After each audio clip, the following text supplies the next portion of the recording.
This is Optimal Living Daily, episode 1469. Hello, Anxiety. Let's talk. How Our Minds Cling to Familiar Narratives by Katrina Norman of themomchronicle.com. And I'm Justin Malik, your personal narrator, reading blogs to you, mostly, sometimes books, anything that I think will help you live your life in a more meaningful way. Before we get to it, small business owners wear a lot of hats. And while some hats are great, others, like the filing taxes and running payroll hat, not so great. That's where Gusto comes in. Gusto makes payroll, taxes, and managing a team actually easy for small businesses. Gusto automatically pays and files your federal, state, and local taxes, so you don't have to worry about it. Plus, they make it easy to add on health benefits and even 401ks for your team. Oh, and you can get direct access to certified HR experts too. Sounds like a pretty good way to kick off 2020 for your business, right? But here's the thing, deadlines for the new year creep up earlier than you think, and you're going to want to get started now. Don't wait. Let Gusto make it easier on you. They have for me, that's for sure. As a bonus, listeners get 3 months free when they run their first payroll. This is one hat you're going to be glad you gave up. Try a demo and see for yourself at gusto.com/old. That's gusto.com/OLD. For now, let's get right to it as we optimize your life. Hello, Anxiety. Let's talk. How Our Minds Cling to Familiar Narratives by Katrina Norman of themomchronicle.com. 4:37 a.m. Hello, Anxiety. Punching through a fitful night's sleep. Hey, are you getting that raise next month? What if you don't get that raise? What if tutoring or writing gigs don't come your way? Can't pay the bills without that raise. Can't catch up on your debt without those extra jobs. Ugh, go back to sleep. It's Saturday. 23 minutes later, 5 a.m. Almost half an hour struggling to fall back to sleep, and the staccato beep, beep, beep of the alarm jars me. Oh, I forgot to reset it last night. The alarm reawakens the full force of my anxiety. My heart picks up the pace, an effort to match the barrage of thoughts bouncing across the synapses in my brain. Oh, remember Noah's that minor surgery in November? What if you can't pay your half of it? What about sports? What about Josiah's birthday? How are you going to pay for the WordPress renewal for your website? Is that selfish? Geez, shut the hell up and try to get some sleep. 17 minutes later, 5:17 a.m. I look at the clock at the full height of my panic. Every thought is an electrical charge that increases my pulse. I've tried breathing through it, singing to myself, suffocating myself with my pillow in hopes of passing out. Keith shifts next to me. I feel him roll over to face me. You okay? His groggy voice is half asleep, on the edge of waking up if he knows something is wrong. Don't tell Keith. You don't need pity. He'll want to help, and that makes you weak. So should I tell him or pretend I'm sleeping? I stay really still, flat on my back, hands down by my sides.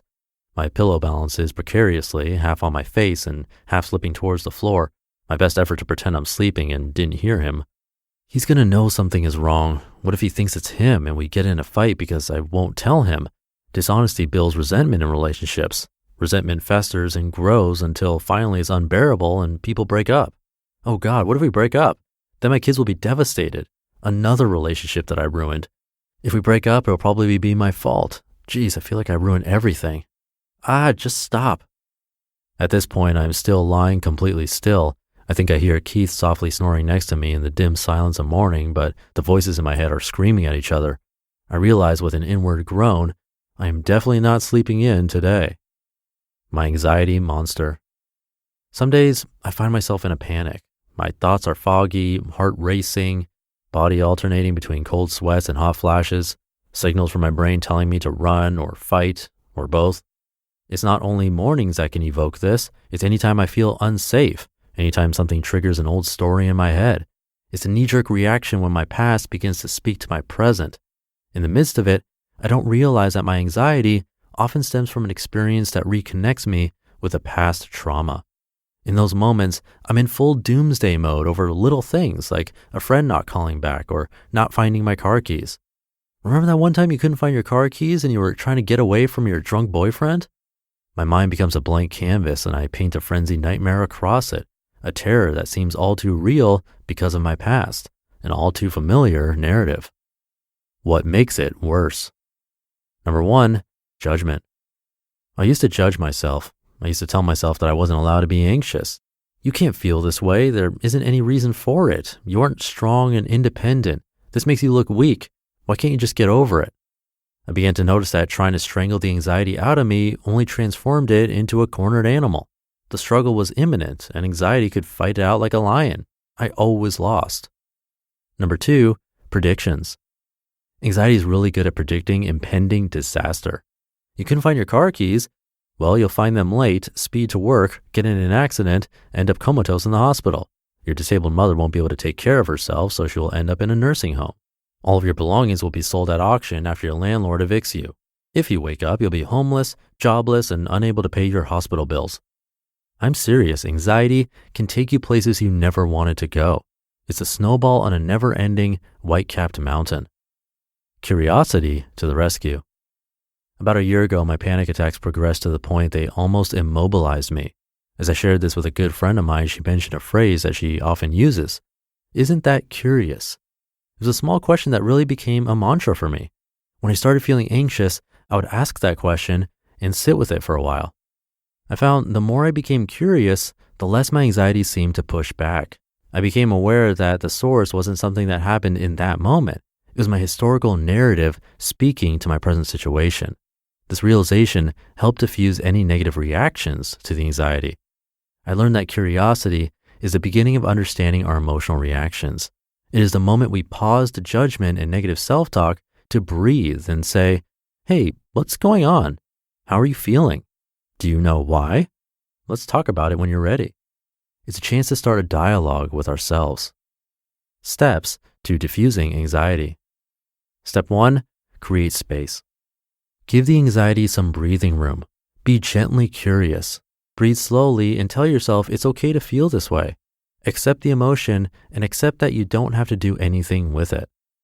Step 2, identify the emotion. Ask yourself how you're feeling. Identify the emotion that is bringing you discomfort. When I woke up in a panic about money, I later realized I was feeling intense fear.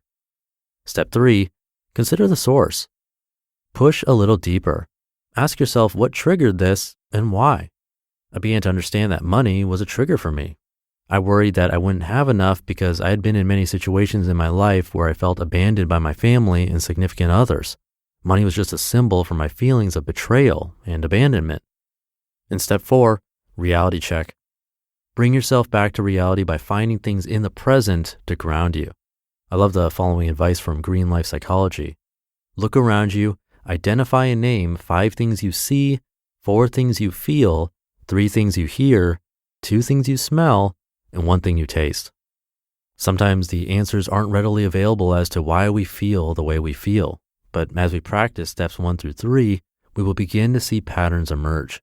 Once we are open to the conversation, we find our growing edges, and anxiety doesn't have to immobilize us anymore.